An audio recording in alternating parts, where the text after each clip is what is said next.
예, 1심에서 징역 24년과 벌금 180억 원을 선고받은 박근혜 전 대통령의 항소심 선고 공판이 지금 진행되고 있습니다. 검찰은 항소심에서도 징역 30년형과 벌금 1,185억 원을 구형을 했습니다. 이 삼성 뇌물 혐의 인정 여부가 쟁점이 될 것으로 보입니다. 네, 박 전 대통령의 선고 공판이 끝난 뒤 11시부터는 최순실 씨와 안종범 전 청와대 수석의 항소심 선고도 진행됩니다. 관련 내용들 유용화 한국외대 초빙 교수 백성문 변호사와 함께 자세히 짚어보겠습니다. 예, 어서 오세요. 네, 안녕하세요. 예. 지금 이제 항소심 재판이 아마 이 시간에 열리고 있을 것 같습니다. 10시부터 시작이 되는 것으로 저희들이 확인이 되고 있는데요. 먼저 백 변호사, 18가지 혐의 아닙니까? 네, 그렇죠. 주요 혐의 어떤 게 있고 또 1심에서는 어떻게 선고를 했는지 그것부터 좀 설명을 해주시죠. 일단 뭐 박근혜 전 대통령의 혐의는 18가지로 굉장히 많죠. 이제 가장 주요한 것은 이제 오늘의 핵심 쟁점은 결국 삼성과 관련해서 뇌물죄 인정이 어느 정도 될 것이냐가 오늘의 이제 형량을 좌지우지하게 될 건데요. 예. 사실 이게 1심 첫 공판 준비기일이 제가 2017년 5월 2일이니까 480일 만에 항소심 선고가 내려지는 건데 예. 사실 박근혜 전 대통령이 항소를 하지 않고 검찰만 항소를 한 것이기 때문에 여기서 형량이 떨어질 가능성은 거의 없습니다. 그러니까 24년과 벌금 180억이 기본 스타트라고 보시면 될 것 같고요. 1심에서 검찰이 이제 소위 말해서 패한 부분이죠. 삼성 뇌물과 관련된 부분이 추가로 인정된다면 여기보다 더 플러스가 되는 거고요. 이제 그 부분이 1심과 동일하게 판단이 된다면 아마 검찰 항소도 기각되고 징역 24년에 이제 벌금 180억으로 확정될 가능성이 많은데 예. 박 전 대통령은 또 우리가 잊고 있지만 그 특활비 뇌물수수 부분하고 총선 공천 개입으로 또 총 8년 정도가 합산이 돼서 지금 이게 유지되면 이제 32년을 구치소 또는 교도소 생활을 해야 될 상황이 된 겁니다. 그렇군요. 검찰만 일단 일부 무죄를 받아들일 수 없다라고 해서 항소를 한 상황이고 박근혜 전 대통령은 아무 대응을 하지 않은 상황이었기 때문에 그 이유가 무엇인지 좀 짚어봐야 될 것 같습니다. 박근혜 전 대통령은 이 재판이 정치 재판이다, 정치 보복이라고 계속 주장하지 않았습니까? 예. 지난번 구속 영장이 이제 연장됐을 때부터 재판에 출석하지 않고 그럼으로써 자신이 벌였던 이런 실정법상의 위법행위, 범법행위에 대해서 이걸 정치적으로 이제 둔화시켜서 실제로 자신의 죄를 정치화시키려고 하는 그러한 노력들을 계속 해왔죠. 재판정에 출석도 안 했잖아요. 예. 그런 측면에서 봤을 때는 국정농단 사건이라는 우리의 헌법을 농단하고 국민을 농단한 사건인데 그걸 정치화시키려고 하는 그런 의미이기 때문에 실제로 항소하지 않았다. 또 항소해도 별 크게 변화가 없다 생각 판단했겠죠. 워낙 형량이 무겁게 나왔고 좀 위법행위가 워낙 많기 때문에 지금 18가지인데요. 그렇기 예. 때문에 항소하지 않았을 거로 보여집니다. 예. 오늘 박 전 대통령 네. 출석했습니까? 출석 안 했을 겁니다. 제가 확인은 못했지만 예. 뭐 그 전까지 출석을 한 번도 하지 않고 오늘 선고일에 나올 가능성은 뭐 제로에 가깝다고 봐야 될 것 같고요. 말씀하셨던 것처럼 박 전 대통령은 작년에 1심의 구속기간 연장이 되고 나서부터 이거는 정치 보복이다라고 해서 프레임을 아예 정치 재판화했기 때문에 오늘 선고 결과에 아무 관심도 없을 겁니다. 그러니까 굳이 말한다면 뭐 지금 박 전 대통령이 속마음으로 들어가 볼 수는 없지만 어차피 항소를 해도 이 형량이 떨어질 가능성이 별로 없었다면 끝까지 나는 무고함을 주장하면서 자신의 지지자들의 호소를 하는 거죠. 예. 그리고 결국은 이제 노리는 건 특별사면이 아닐까. 지금 당장은 힘들겠지만 몇 년이 지나서 이제 그런 쪽으로 진행을 하고자 하는 마음이 좀 있었던 것 같습니다. 불출석 사유서를 재판부에 내야 되는 겁니까? 당연히? 네, 매번 내는데요. 예. 뭐 이제 지금 재판부 입장에서도 어차피 나오지 않는다는 걸 알고 있는 상황이기 때문에 그냥 불출석 사유서에 대해서 뭐 사실관계 맞는지 여부도 확인을 안 하는 것 같고요. 예. 원칙은 불출석 사유서 제출해서 다 나와야 됩니다. 그러니까 저는 이게 걸석 재판으로 지금 열리는데 피고인이 어디 있는지 아는데 걸석 재판하는 경우는 없어요. 간단하게 말하면. 예. 원래 그건 강제로 인치도 합니다. 근데 이제 인치하잖아요. 전직 대통령이라는 그런 부분들 때문에 지금 구치소 내에서도 강제로 소위 끌고 나온다는 게 구치소도 부담스럽고 그렇게 끌려와서 재판을 하는 것도 이제 재판부 입장에서 부담스럽기 때문에 그냥 지금 좀 초유의 예. 피고인이 어디 있는 줄 아는데도 불구하 걸석 재판이 진행되고 있는 겁니다. 앞서 검찰만 항소한 상황이기 때문에 재판 결과가 1심과 비슷하거나 더 많을 수도 네. 있다라고 이야기를 했는데 만약에 불출석까지 하게 된다면 오히려 더 불리해지는 건 아닐까라는 생각도 들거든요. 그러니까 1심 때 그때부터 이제 쭉 불출석해왔죠. 이제 불출석이라는 것 자체는 일단 재판부 입장에서 바라보면 반성을 하지 않는다. 재판에 대한 태도가 성실하지 않다. 이거는 최소한 가중 요소지 감경 요소가 될 수는 없습니다. 그렇기 때문에 근데 박 전 대통령 아까 말씀하셨던 것처럼 지금 본인의 형량이 몇 년 나오는지 별로 관심이 없어요. 그렇기 때문에 내가 불출석을 해서 형량이 더 올라가건 말건 이 부분에 대해서는 박 전 대통령은 거의 관심이 없기 때문에 법적으로 예. 보면 피고인에게 굉장히 불리한 사유죠. 사실 이런 것 때문에라도 무조건 나옵니다, 피고인이. 어떻게든 재판부에 잘 보여야 되기 때문에. 예. 근데 그럴 의사가 없기 때문에 그런 것 같습니다. 1심은 그 법정 내부가 공개됐어요. 그 생중계가 됐잖아요. 2심은 재판부가 이게 받아들이지 않았던 것 같아요. 이거 거부를 했기 때문에 그럽니까? 1심은 됐는데 생중계가 2심은 안 됐다. 이건 어떻게 봐야 되나요? 1심에서도 박근혜 전 대통령이 자필로 예. 생중계를 안 했으면 좋겠다라고 예. 제출했죠. 그럼에도 불구하고 1심의 재판부는 생중계를 했습니다. 그 이유는 이제 공공의 이익이라는 얘기를 했죠. 그 당시만 해도 1심 재판의 판결에 대해서 국민들이 상당히 관심이 많았습니다. 그것은 이제 예를 들면 뭐 촛불혁명이라든가 국민혁명 이후에 탄핵 파면 당한 이 전직 대통령이 그런 사법부에서 어떠한 판결을 낼 건가 법적으로 굉장히 중요한 문제 아니겠습니까? 예. 그렇기 때문에 아마 국민들 관심이 컸고 사법부에서도 처음에 관심이 있었기 때문에 이것을 생중계하면서 좀 더 공개적이고 투명하게 했다고 보여지는데요. 예. 2심 같은 경우에서는 마찬가지 2심 재판부에서는 피고인이 원하지 않는다 또 그랬어요. 그렇기 때문에 그 생중계를 하지 않겠다라는 것은 제가 말씀드린 대로 1심만큼 국민적 관심도 떨어졌고요. 그리고 예. 1심에서 그런 부분에 대해서 명확하게 사법부가 공개적이고 투명하게 판단을 내렸기 때문에 굳이 생중계를 할 필요 없지 않겠느냐 뭐 이런 예. 판단을 내지 않을까 싶습니다. 예. 예. 저희가 이제 쟁점들을 하나하나 짚어봐야 되는데 10시부터 재판이 시작됐기 때문에 지금 속속 속보들이 좀 들어오고 있는 것 같습니다.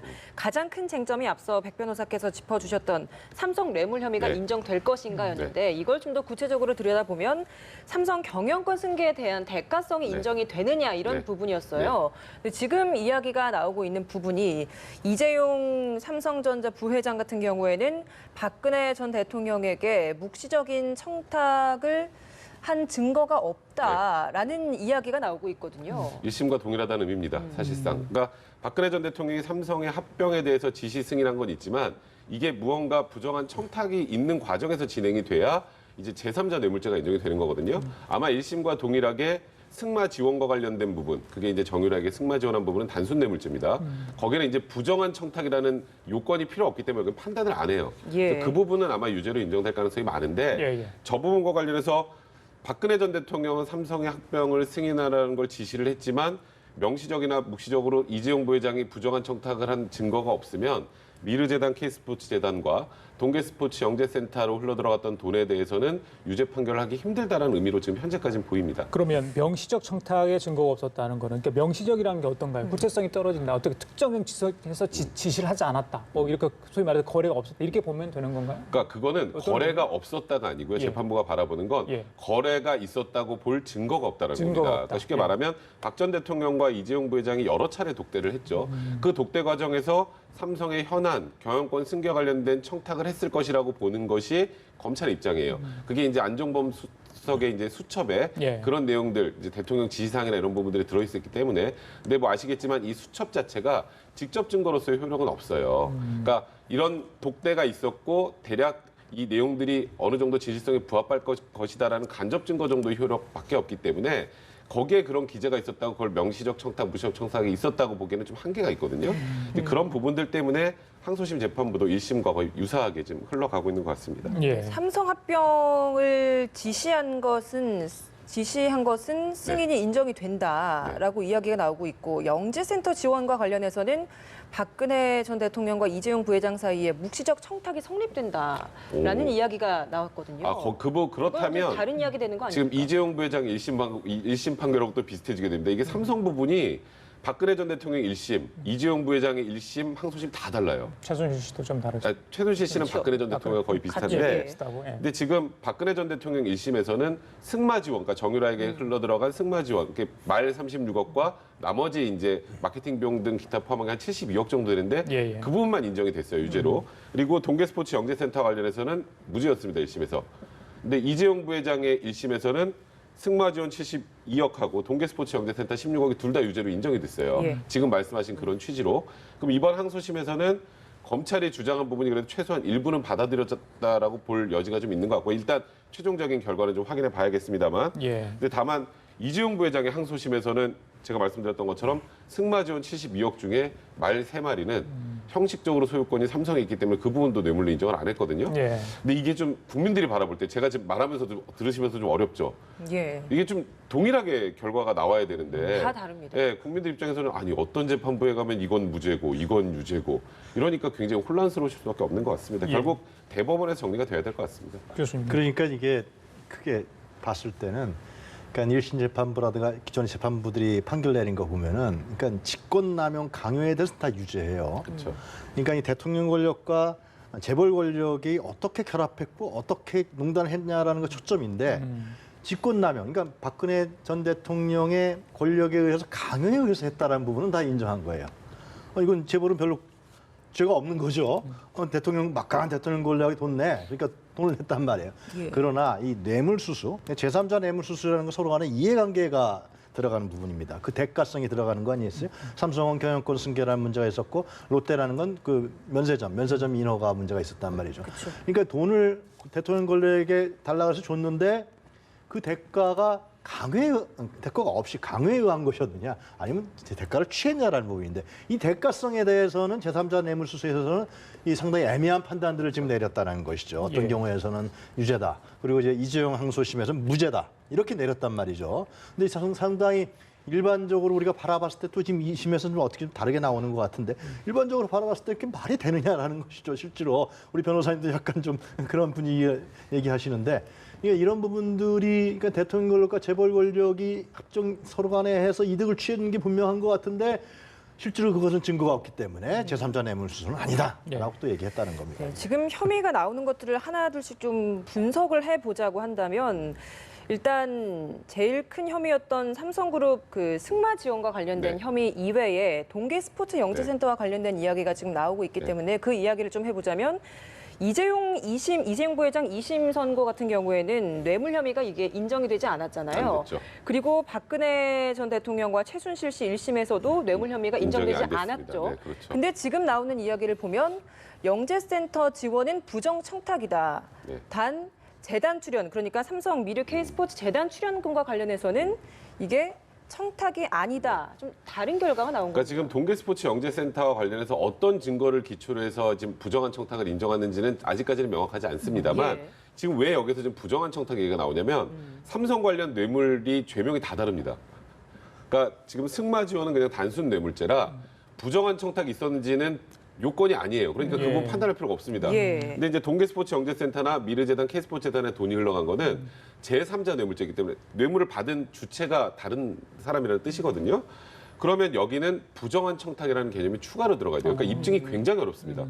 그러니까 지금 근데 사실 박근혜 전 대통령과 이재용 부회장이 독대에서 무슨 얘기했을지 짐작은 할 수 있습니다만 예. 이 얘기를 했다고 딱 입증할 만한 증거가 별로 없었기 때문에 미르재단, K스포츠재단은 애시당초 1심 단계에서도 이제 변호사들 대부분이 무죄 나올 것이다라고 했던 부분이고 동계스포츠 영재센터는 좀 다른 부분으로 부정한 청탁 얘기가 있었거든요, 증거가 그때 당시에. 예. 근데 그 증거가 아마 이번 항소심에서 어느 정도 채택이 된 게 아닌가. 그러면 지금 아직 예단하기 좀 이릅니다만 지금 1심의 그 뇌물수수액 72억보다는 한 17억 정도가 증가한 89억 정도에서 뇌물수수 혐의가 인정될 가능성이 좀 많은 상황인 것 같습니다. 예. 이제 정리를 하면 승마 영재센터 후원은 뇌물로 인정하지만 재단 출연금은 죄됐다. 일단 2심은 일단 그렇게 판단을 하고 있는 것 같은데요. 저희들이 지금 이제 이런 내용들을 재판부가 잊고 있잖아요. 근데 네. 좀 이제 형량 이유랄지 선고 이유랄지 주문이랄지 오늘 2심 재판부는 1심하고 똑같은 형식으로 진행이 되는 겁니까? 네, 똑같은 형식으로 진행이 될 거고요. 그리고 워낙 혐의가 많아서 사실 오늘 지금 저기 법원에서 읽고 있는 게 판결문이 아니에요. 판결문 다 읽으려면 내일까지 읽어야 됩니다.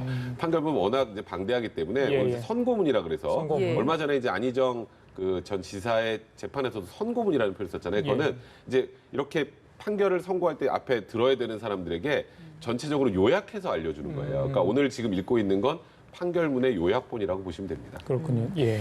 이 삼성 개별 현안이나 뭐 승계 작업 관련해서 네. 뭐 앞선 재판에서는 이런 것들을 뭐 포괄적 현안을 박 전 대통령이 인지를 했다라고 보기 어렵다라고 이야기를 해서 무죄들이 네. 많이 나왔던 부분인데 지금 나오는 부분 부정 청탁이 일정 부분 좀 인정이 되는 현안들이 있어서는 이런 것들을 좀 인지했다라고 본다고 보면 되는 겁니까? 근데 지금 아까부터 나왔던 미르재단, K스포츠 재단과 관련해서 명시적인 이제 청탁이 없었다라는 부분이 나오는 건 뭐냐면 경영권 승계 관련해서는 이제 삼성과 박근혜 전 대통령 사이 관계가 없다는 의미입니다. 그러니까 이재용 부회장에게는 굉장히 유리한 지금 재판 방향으로 가고 있는 것 같은데 예. 사실 이제 국민들이 생각할 때 가장 이해가 안 되는 부분이 바로 여기예요. 보시면 우리가 잊고 있는 사람들이 굉장히 많습니다. 국정농단 관련 사범 중에. 그 삼성물산과 제일모직의 합병을 부정하게 지시를 해서 밀어붙인 혐의로 문용표 전 보건복지부 장관이랑 홍한선 국민연금기금운용본부장은 처벌을 받았어요. 그럼 그분들은 왜 처벌받은 거죠? 부정한 척탁도 없었고 아무 잘못도 없는데 이들은 처벌받고 그리고 지금 현재 박근혜 전 대통령과 이재용 부회장의 재판에서는 지금 삼성의 경영권 승계는 현안이 아니었다는 얘기까지 나옵니다. 현안이 아니었다. 현안이 아닌 걸 하신 이 두 분은 처벌을 받았는데 그러니까 이제 이런 부분들이 제가 아까 애시당 처음부터 말씀드렸던 것처럼 국민들이 바라보면 혼란스러울 수밖에 없는 거예요. 예. 분명히 합병이 이루어졌고 합병도 부정하게 이루어졌고 거기다가 좀 전에 보셔서 재판부 읽어서 아시겠지만 박 전 대통령이 이 합병을 하라고 지시도 했어요. 근데 마지막 하나 이재용 부회장이 그걸 부탁했는지가 없다는 거예요. 그렇죠. 이게 과연 이제 일반 국민들의 법 감정과 상식에는 부합하는가 하면 좀 의문이 들 수밖에 없는 상황입니다. 그리고 그 안종범 그 수석의 그 수첩이 예. 증거 능력이 있느냐 없느냐. 그쵸. 그것도 쟁점이었죠. 1심에서는 박근혜 전 대통령이라든가 최순실 재판에서는 증거 능력이 있다라고 봤지만 이재용 부회장 항소심은 증거 능력이 없다. 간접 증거라고 얘기했단 말이죠. 간접 증거로도 안 된다. 안 된다라고 했단 말이죠. 그 이게 이게 뭐냐? 부정 청탁을 증명해줄 증거였잖아요. 그렇죠. 이건 그것이 뭐냐면 결국은 그거 아니에요. 둘이 독대했는데 무슨 얘기를 했는지 모르니까 그거는 아니다라는 거예요. 결국은. 그리고 지금 말씀하신 것처럼 삼성에 대한 승계 작업 자체가 존재가 인정이 되지 않는다. 이런 부분을 통해서 이제 항소심하고 다른 재판부에서는 엇갈리게 자꾸만 이렇게 하고 있는데. 예, 교수님 잠깐만요. 네. 거기 안종범 수첩 얘기를 저희들이 마침 하고 그래요? 있었는데 예. 법원에서 지금 나온 얘기는 네. 직접 아닌 정황 증거로만 인정이 된다. 이렇게 이제 2심 재판부는 판단을 한 것 같습니다. 저 의미가 뭐냐면요. 이제 그 이재용 부회장의 항소심에서는 직접 증거도 아니고 정황 증거도 아니고 저건 아예 증거를 못 쓴다였어요. 그러니까 없는 겁니다. 그러니까 저 수첩은 이재용 항소심에서는. 근데 지금은 네. 직접 증거의 의미는 뭐냐면 저기 써 있는 대로의 내용이 진짜인지는 인정이 안 된다는 거예요. 직접 증거로서. 그러니까 예를 들어서 독대에서 대통령 말씀에 뭐 이걸 어떻게 해라 이런 것들은 인정이 안 되는데 예. 다만 이제 재벌 총수와 박 전 대통령이 독대했다라는 사실을 확인하는 정황 증거로서의 기능을 한다는 거예요. 그러니까 독대는 있었다는 걸 확인해주는 증거니까 사실 예. 사실상에 이제 우리가 그 당시에 사초라는 표현까지 써가면서 내용보다는 어떤 그런 안종범, 상황에 대해서 수석의 수첩의 증거로 내용 자체는 채택할 만하다. 증거로서의 가치가 높게 평가가 안 됐던 겁니다. 뭐 승마와 관련된 것 그리고 영재센터와 관련된 후원이 뇌물로 지금 인정이 된 것으로 나오고 있고 그리고 방금 저희가 안종범 수첩 관련된 이야기를 하고 있었기 때문에 이 부분에 대해서는 정황 증거로 좀 인정이 되다 보니 지금 1심에서는 뇌물 혐의로 인정되지 않았던 영재 스포츠센터와 관련된 부분이 지금 뇌물로 인정이 됐다라고 보면 되겠습니까? 글쎄 만약 2심에서 그렇게 한다 그러면 상당히 뒤집는 거죠. 뒤집게 되고 이것은 예를 들면 이재용 부회장의 향후 대법원 선고에서도 굉장히 큰 영향을 미칠 수밖에 없는 것이죠. 이게 뇌물 제3자 뇌물 수수이기 때문에 또 형량도 달라지는 것이고. 근데 말 세 마리도 그래요. 말 세 마리도 그러니까 그것이 삼성에서 이재용 부회장이 항소심에서 그 부분만 뇌물이 아니라고 얘기한 거는 삼성의 소유권이 그대로 있지 않았었냐 이 문제 정황을 갖고 하는 것인데 이것도 그러면 줬는데 그걸 아니다라고 상당히 그러니까 일반적 국민적인 이해 상식으로 봤을 때는 좀 이해하기 어려운 이런 부분들이 법원이 계속 엇갈리게 판단하기 때문에 이번 항소심에서 지금 어떤 판결이 나올지는 더 구체로 봐야겠습니다만 좀 국민이 이해할 수 있는 이런 법 상식에 입각해서 판결이 내렸으면 좋겠다 그런 생각이 듭니다. 그러니까 이게 만약에 이런 방식으로 대법원에서 결정이 되면요, 이재용 부회장은 다시 구치소로 가야 될 가능성이 많습니다. 왜냐하면 이재용 부회장의 항소심에서 이재용 부회장이 석방된 집행유예 석방된 가장 큰 이유가 말씀하셨던 것처럼 말 세 마리, 그다음에 동계스포츠 영재센터 무죄, 그래서 36억만 나왔으니까 이런 거 저런 거 종합해서 집행유예를 선고한다 이렇게 나온 거란 말이죠. 근데 지금 지금 박근혜 전 대통령의 항소심은 그거 틀렸고 말 세 마리, 그다음에 나머지 그 승마지원금에서 72억에다가 동계스포츠 영재센터 16억까지 제3자 뇌물죄로 인정이 된다라고 하면 이게 대법원에 가면 아마 다 합쳐서 판단을 하게 될 거예요. 그래요? 왜냐하면 대법원에서 또 이재용 부회장 판단 다르고 박근혜 전 대통령 판단 다를 수가 없기 때문에 그러면 안 되기 때문에 이제 모든 걸 봐서 이제 대법원에 최종적으로 판단할 텐데 이 방향으로 대법원에서 선고를 하게 되면 이재용 부회장에게는 또 한 번의 위기가 올 가능성이 있습니다. 그러니까 다른 대기업도 다 K스포츠 미르재단에 다 돈을 내놨잖아요. 근데 삼성이 더 많이 냈어요, 굉장히. 그 점 하나 하고 그다음에 또 특별하게 최순실의 딸 정유라에게 말이라든가 여러 가지 지원금을 했단 말이죠. 그럼 1, 2억이 아니죠. 지금 72억 나왔단 말이죠. 이런 부분에 대해서 왜 삼성이 했느냐는 부분에 대해서 삼성만 했느냐. 우리나라 제일 기업이니까 했다? 제일 대기업이니까? 참 이해가 안 가잖아요. 그런 부분에 대해서 명확하게 특검에서도 얘기했을 텐데 이런 부분들이 법원이 명확하게 좀 국민들에게 이해시킬 수 있는 판결이 나왔으면 좋겠다 생각이 듭니다. 그러면 그 말 구매와 관련하고 그 삼성에서 이제 승마 지원하는 금액에 대해서는 이재용 삼성전자 부회장 같은 경우에는 36억 원만 인정이 됐고 이번에는 박근혜 전 대통령은 72억 원이 인정이 됐는데 이번에도 72억은 그대로 다 인정이 될 거라고 보시죠? 지금으로 봐서는 72억 전부 다 인정이 될 것 같아요. 그리고 그 말 세마리와 관련해서는 그 이재용 부회장의 항소심 재판부를 제외한 모든 곳에서 다 이거는 실질적 소유권이 이제 최순실과 정유라에게 넘어갔다라고 판단을 했기 때문에 이번 재판부에서 굳이 그거를 뒤집을 가능성이 별로 없어 보이고요. 그리고 그게 사실 훨씬 합리적입니다. 실제로 사용하고 실제로 내가 처분 권한도 있는 사람 처분권을 다 줬는데 명의를 안 넘겨줬다고 말의 명의만 안 넘겨줬다고 형식적으로 그거를 그 소유권 이전해 준 게 아니다라고 판단하는 게 너무 그거는 형식적인 논리로 판단한 거다라는 비판이 많이 있었거든요. 이번 재판부는 그런 쪽으로 갈 것 같지는 않네요. 지금 봐서. 1심 선고 결과가 뇌물 사건으로는 최고 형량이었다고 저희들이 알고 있잖아요. 예. 2심에서 이 바뀔 그러니까 감형할 가능성도 있나요? 검찰 가능성은- 2심 구형량도 보면 똑같이 이렇게 30년으로 구형을 구형을 했죠. 일단은 지금 현재까지 나온 걸 봐서는 감형 가능성은 제로입니다. 감형 가능성은 제로고 일단 지금 동계스포츠 영재센터 부분 추가가 됐잖아요.